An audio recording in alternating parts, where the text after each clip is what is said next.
Normalmente, cuando pensamos en las instituciones deportivas más grandes del mundo, nos imaginamos una especie de fortaleza impenetrable, sus muros parecen altísimos y proyectan una imagen de control absoluto, o sea, una invulnerabilidad casi divina, ¿verdad? Sí, totalmente.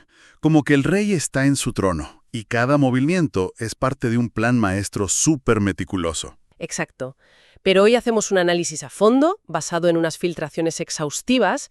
Nuestra misión hoy es desentrañar cómo una decisión de despido, que podría parecer rutinaria en la élite, se ha transformado pues, en una crisis institucional que amenaza con devorar los cimientos del Real Madrid. Y ojo que no estamos hablando de una simple racha de malos resultados, o de un bajón físico de los jugadores.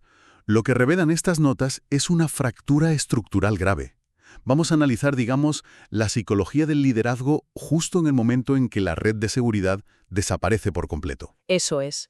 Y el impacto brutal que tienen esas decisiones impulsivas cuando manejas un transatlántico en la élite del fútbol europeo. Porque hay un contraste en toda esta historia que resulta asombroso. Por un lado tenemos ese aura de intocable que siempre ha cultivado Florentino Pérez, la imagen del estratega infalible. Claro, el que nunca se equivoca. Eso, el que nunca se equivoca.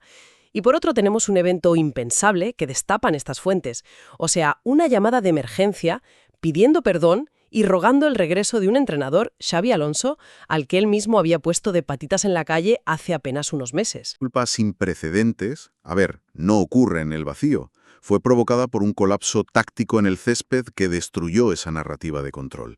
Así que antes de entrar en los despachos, hay que entender cómo se rompió todo en enero. Vale, vamos a desgranar esto. La cronología de Zona Bar marca el despido de Xavi en enero como el pecado original de esta crisis. Exactamente. Y lo fundamental aquí es entender el motivo real. No lo despidieron por falta de conocimientos tácticos, para nada. Fue por un choque de filosofías insalvables, sobre todo respecto al mercado de fichajes y los tiempos del proyecto. Xavi pedía paciencia, quería sentar un modelo de juego de posición. Claro, donde el balón hace el trabajo y el equipo se mueve en bloque. Eso es, pero la directiva intervenía constantemente. Exigían resultados inmediatos basados en chispazos individuales de las estrellas. Al final, la cuerda se rompió y la directiva impuso a Álvaro Arbeloa. Y a ver, las fuentes dejan clarísimo que Arbeloa no es un mal técnico. Tiene muchísimo carácter, conoce la idiosincrasia del club perfectamente, pero claro, hereda un ecosistema súper intoxicado. A mí me gusta compararlo con una obra. A ver, Es como si una constructora despide al arquitecto principal a mitad de la construcción de un rascacielos.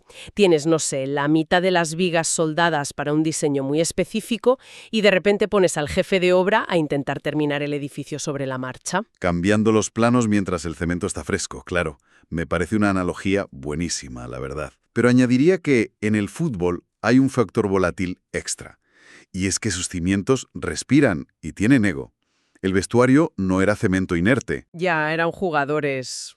Jugadores que, en silencio, echaban profundamente de menos la pizarra, el orden y la previsibilidad del proyecto de Xavi.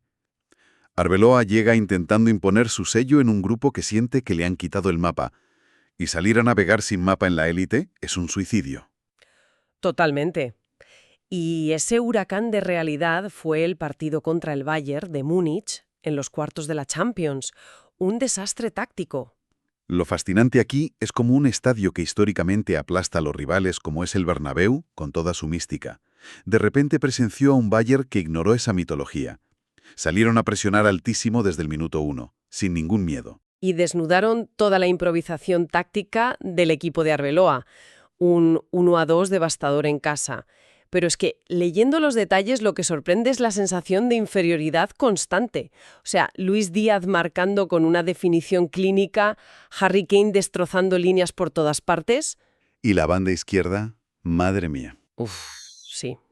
¿Cómo explicas tácticamente ese colapse tan absoluto ante los alemanes en esa banda en concreto? Pues mira, el problema principal es la transición defensiva. Con Xavi, la posesión era la herramienta defensiva. Si perdían el balón, estaban juntos y presionaban rápido. Pero Arbeloa, al querer ser más vertical, estiró muchísimo al equipo. Y el Bayern huele la sangre. Claro, en la banda izquierda fue una carnicería táctica tal como dicen las filtraciones. Vimos a Álvaro Carreras siendo superado sistemáticamente por Michael Ellis. Y no es que Carreras fallara por ser mal jugador, es que el sistema lo dejó en una isla. Ya, aislado completamente. Olise recibía con todo el espacio del mundo porque el centro del campo del Madrid no basculaba a tiempo.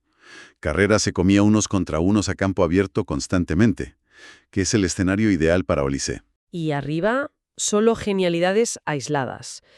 Mbappé marca en el minuto 74, pero vamos, no fue un dominio colectivo. Fue un chispazo individual que solo maquilló un poco el naufragio, ¿verdad? Sí, sí. El centro del campo alemán borró del mapa al Madrid. Y claro, un golpe así en Champions exige una reacción inmediata en Liga. Y ahí llegamos al partido contra el Girona en el Bernabéu, ese viernes. Sobre el papel, una oportunidad perfecta para sumar 3 puntos y asentar la cabeza.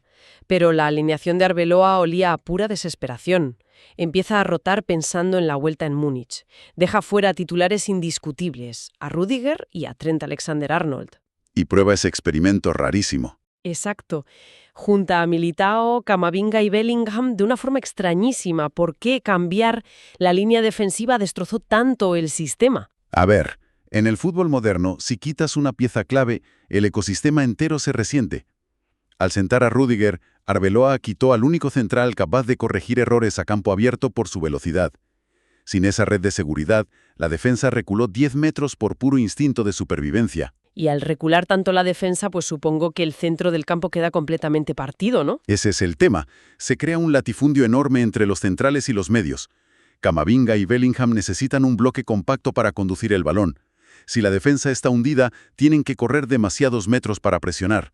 El equipo se vuelve súper plano, sin dinamismo. Aunque empezaron con energía los primeros 15 minutos. Sí, pero chocaron con su propia inoperancia. Parecía que tenían suerte cuando Fede Valverde marcó ese golazo, facilitado por el error gravísimo de Gazzaniga. Ya. Pero un equipo sin estructura no sabe dormir un partido. Y las fuentes describen esos minutos finales como una auténtica agonía. Vinicius no encontraba espacios, Mbappé fallando claras. Y el castigo llegó.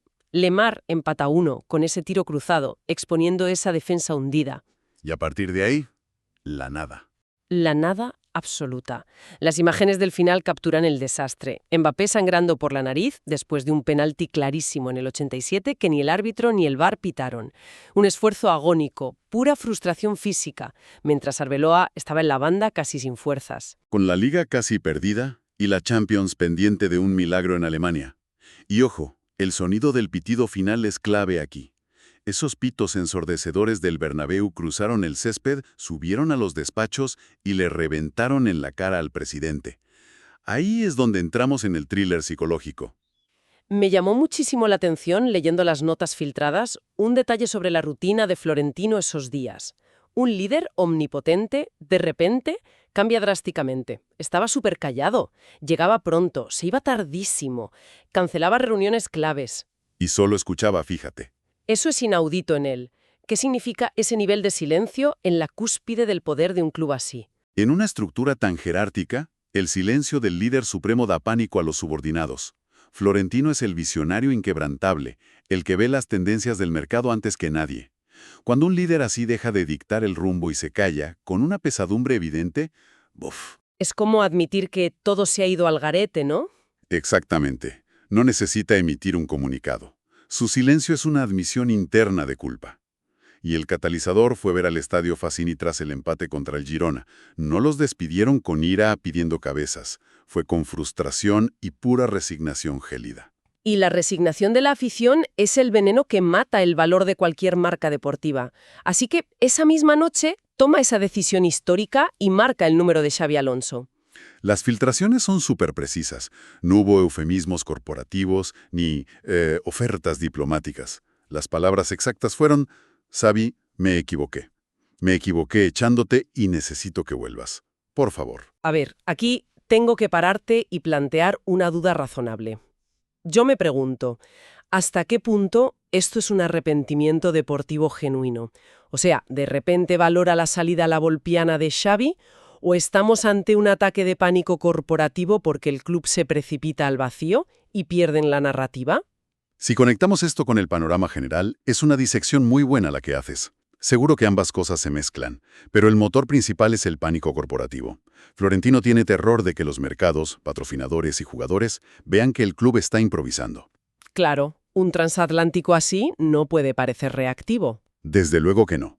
Y por eso la oferta que le hace rompe los moldes. Control real y absoluto del proyecto, de los fichajes, poder de veto y la promesa de cero interferencias de la directiva. Básicamente, le está rogando que implante el modelo por el que le despidieron hace nada. Y esto nos lleva a Xavi. Porque claro, desde su despido, él había mantenido un mutismo total. En el fútbol de hoy, la gente asume que eso es pasividad o elegancia por cobrar el finiquito. Que estaba de vacaciones. Exacto. Pero la realidad es otra. Xavi no estaba lamiéndose las heridas. Sabe que en la élite te pueden despedir en cualquier momento. El problema es que se sentía profundamente traicionado. Porque le prometieron un proyecto a largo plazo y lo dinamitaron a la primera de cambio. Exacto.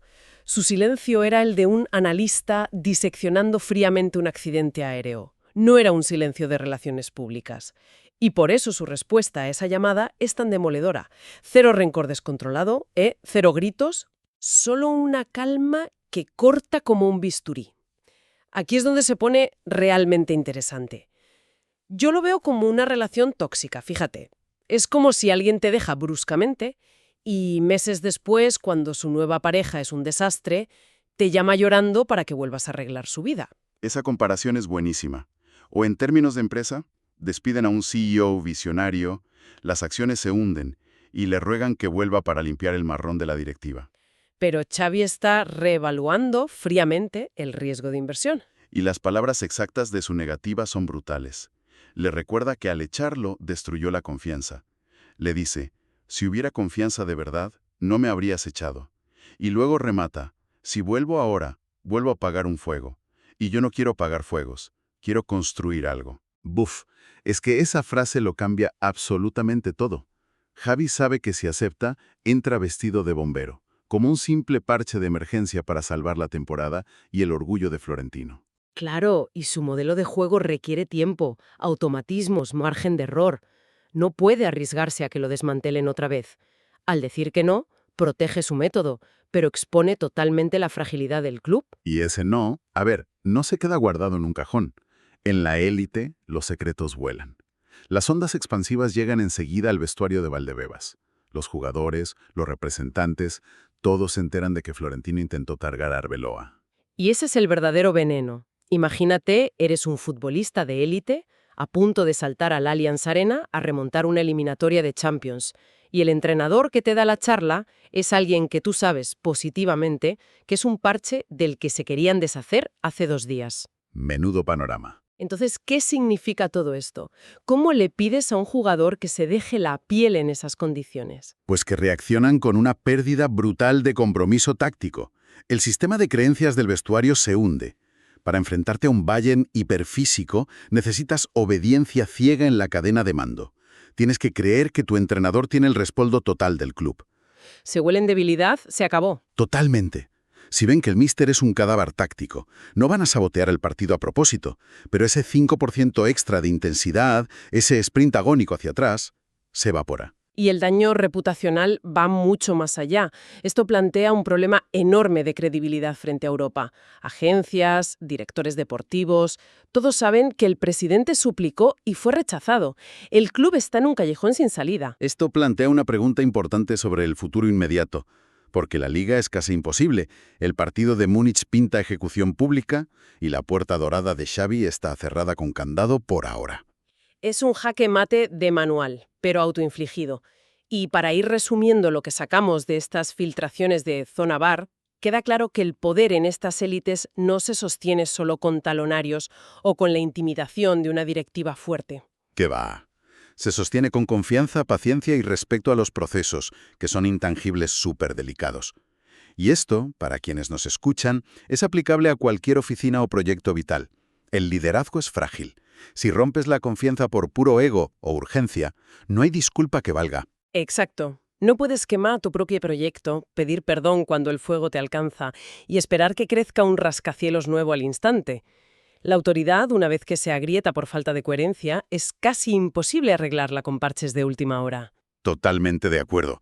Nos asomamos a un abismo institucional tremendo. Y precisamente ahí quería llegar para cerrar este espacio. Quiero dejar en el aire una idea que me ronda la cabeza. Históricamente, el modelo del presidente todopoderoso resolvía todo con dinero y autoridad ciega. Sí, el clásico modelo antiguo. Pero ahora vemos a ese líder absoluto mostrar una vulnerabilidad cruda. Pierde su aura ante el mercado y la plantilla. Entonces la pregunta es, si el modelo del entrenador parche ya no cuela porque los jugadores modernos exigen arquitectos de verdad, ¿estamos ante el fin de la era de los presidentes todopoderosos? Es que a lo mejor la complejidad táctica actual es tan alta que ni el escudo más pesado del mundo puede esconder la falta de un buen proyecto deportivo. Se vienen meses de muchísima tensión. Sin duda, estaremos muy atentas a cómo evoluciona todo esto. Saltándose su protocolo, su cadena de mando, refleja una urgencia que rara vez vemos desde fuera. Y esa es justo la misión de nuestro análisis a fondo de hoy. Hemos estado buceando en crónicas, reportajes tácticos, fuentes internas, y la idea no es dar la tabla de clasificación. Claro, no estamos aquí para repasar el último resultado y ya está. No. Queremos entender la anatomía de esta crisis institucional. ¿Cómo se llega a ese nivel de desesperación? Pues para lograrlo hay que trazar una línea muy clara, desde las raíces de la tensión entre la presidencia y Xabi Alonso hasta el colapso deportivo. Sí, y las consecuencias de esa gélida respuesta que Florentino encontró al otro lado del teléfono. Pero, a ver, vayamos al principio, porque si no, no se entiende nada del contexto actual. Exacto, hay que remontarse a la llegada de Xabi a principios de temporada. Claro, porque se presentó como el proyecto definitivo, ¿verdad?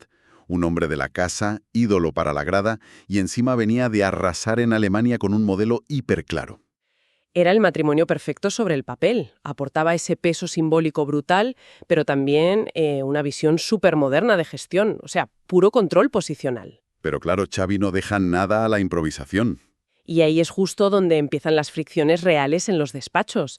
Fricciones silenciosas, ojo. Es que el contraste es tremendo si lo pensamos. O sea, tienes a un técnico pidiendo tiempo, exigiendo paciencia y reclamando perfiles de jugadores muy específicos para su engranaje. Sí, y del otro lado tienes a la directiva que asiente en las reuniones, pero a la hora de la verdad, pues ficha lo que mediáticamente interesa más. Claro, oportunidades de mercado por encima del sistema. Chocan dos filosofías totalmente. El modelo de sistema contra el modelo galáctico, digamos.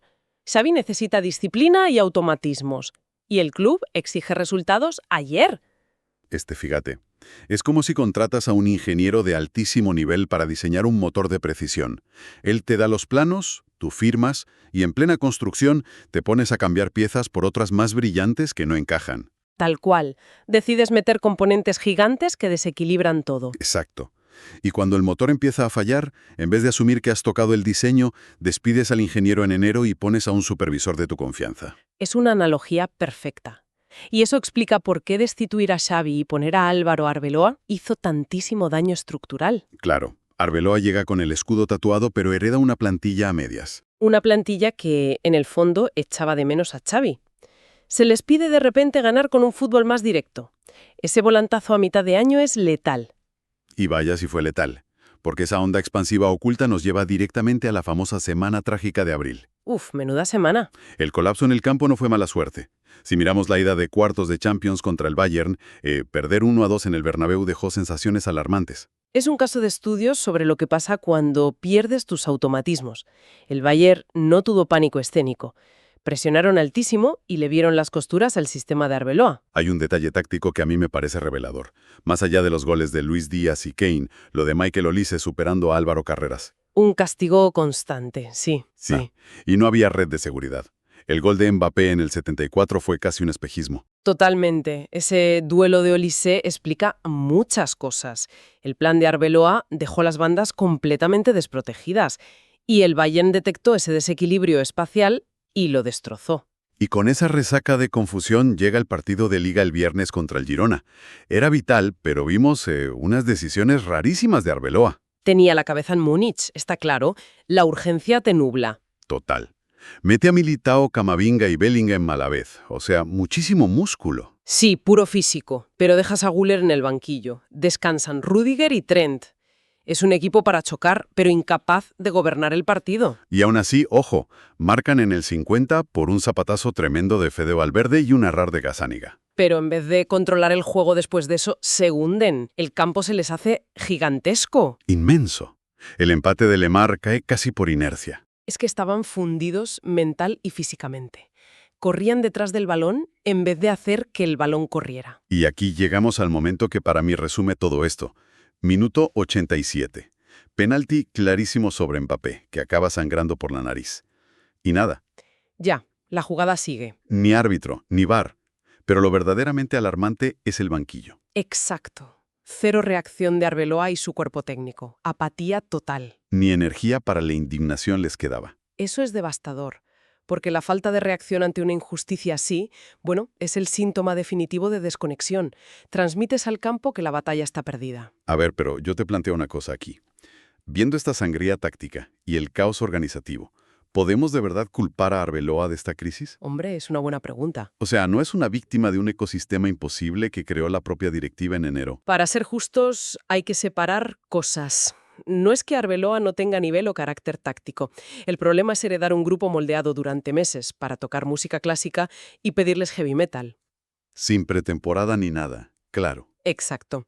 Cada partido se convierte en un experimento a contrarreloj. El colapso es un daño estructural de la directiva, estoy convencida, no un simple error del técnico. Y eso nos devuelve a esa metamorfosis de Florentino Pérez que decíamos al inicio. Las fuentes cuentan que el presidente cambió de actitud, se volvió silencioso, cancelaba reuniones. Veía que la identidad del club se diluía.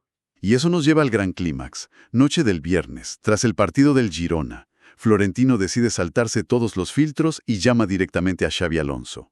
Una maniobra impensable, de verdad. Le dice, me equivoqué echándote. Necesito que vuelvas. Por favor. Y le pone sobre la mesa el control total y absoluto del área deportiva. Fichajes, autonomía, todo. Es una rendición incondicional en toda regla. Admitir un fallo así y darle las llaves del club. Lo que Xavi había pedido el primer día, vamos. Claro. Pero para entender la magnitud del rechazo de Xavi, hay que ver cómo vivió los meses tras su despido. Porque no estuvo escondido lamiéndose las heridas, ¿no? ¿Qué va? Estuvo analizando el fracaso desde una perspectiva súper técnica con su círculo cercano, entendiendo por qué le cortaron las alas. Evaluando variables. Frialdad pura. Y con esa frialdad recibe la llamada. No responde desde el ego herido. Su respuesta pasará a la historia. Le agradece el gesto, reitera su amor por el club, pero suelta esta frase demoledora. Volver al lugar donde te hirieron no es valentía, es imprudencia. Es que es quirúrgico. Le dice básicamente que él quiere construir, no ser el bombero para apagar un fuego que él no inició. Detrás de esa elegancia hay una lectura estratégica impecable. A ver, para quienes nos escuchan, es como cuando una expareja muy tóxica te llama de madrugada tras meses de silencio. Típico. Prometiendo que ha cambiado. Prometiendo de todo. Pero tú, si tienes la cabeza fría, sabes que no llama por convicción. Llama porque tiene la casa inundada, está sola y hay pánico. No hay proyecto futuro ahí. Esa metáfora lo clava.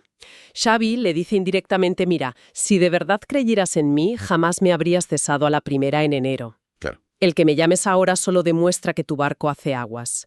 Si vuelve, entra como un parche, asumiendo las mismas carencias que provocaron su despido original. Por lo tanto, le dice no. Un no sereno y definitivo. Y cuelga. Pero claro, en el fútbol de élite la privacidad no existe. Esta bomba se filtra por Valdebebas. Y el efecto dominó interno es brutal. Imagínate evaluarlo desde la silla de un director deportivo. Esta filtración destruye cualquier estabilidad institucional. Operativamente es un desastre. Cuando la máxima autoridad fracasa al revertir algo así, proyectas una debilidad inmensa a agentes y jugadores. Y el golpe de gracia se lo lleva el vestuario. Pensemos en Arbeloa. Faltan días para viajar a Múnich, a jugarse la vida. Y es un Walking Dead. Total. Los jugadores saben que el presidente le acaba de rogar al antiguo entrenador que regrese. Arbeloa pierde todo el peso. Fulmina la poca autoridad táctica y moral que tenía. ¿Por qué un jugador se va a vaciar en el campo o seguir órdenes complejas de un técnico que sabe que está sentenciado? La disposición al sacrificio desaparece. Pero, a ver, te lanzo un debate aquí para darle una vuelta. Dime. Todo el mundo ve debilidad en Florentino. Pero, mirándolo fríamente, ¿no deberíamos considerarlo una señal de liderazgo valiente? tragarse el orgullo y admitir un error para atraer al mejor, asumiendo que te pueden decir no. A nivel teórico, digamos, de escuela de negocios, te lo puedo llegar a comprar. Flexibilidad pragmática, ¿no? Sí, pero esto es el Real Madrid. Es una cultura de poder muy despiadada. En ese ecosistema las formas son el fondo. Admitir un error a puerta cerrada es una cosa. Pero que se filtre. Exacto. Lanzar un órdago a la desesperada y que el rechazo contamina el vestuario antes de una eliminatoria europea, bueno, es negligencia. Proyectar pánico hace el mismo daño que el fracaso en el campo. Visto así, claro, la crisis cambia completamente de perspectiva. Hemos pasado de ver una mala racha de resultados a ver el colapso entero de un modelo de gestión. Totalmente. Desde el choque de modelos en verano, el despido en enero, hasta derrumbarse contra el Bayern y el Girona. Y en el centro de todo, Xabi Alonso, ejerciendo una autoridad silenciosa que frena en seco a la presidencia. El club queda expuesto y la confianza muy tocada de cara al futuro. Lo que nos deja con una última reflexión sumamente intrigante para nuestra audiencia. Al pronunciar ese no tan rotundo a la máxima autoridad, ¿crees que Xavi se ha cerrado la puerta del banquillo madridista para siempre? ¿O, paradójicamente, acaba de demostrar que es la única figura con la independencia y la autoridad moral para rediseñar el club en la próxima década? Es el gran dilema que deja esta situación. Sentar este precedente de independencia altera el equilibrio de poder histórico del club. Indudablemente. Porque a veces, en medio de todo el ruido del fútbol moderno, el movimiento más brutal no pasa en el césped, ocurre en un despacho silencioso, cuando alguien con toda la calma del mundo simplemente dice no y cuelga el teléfono.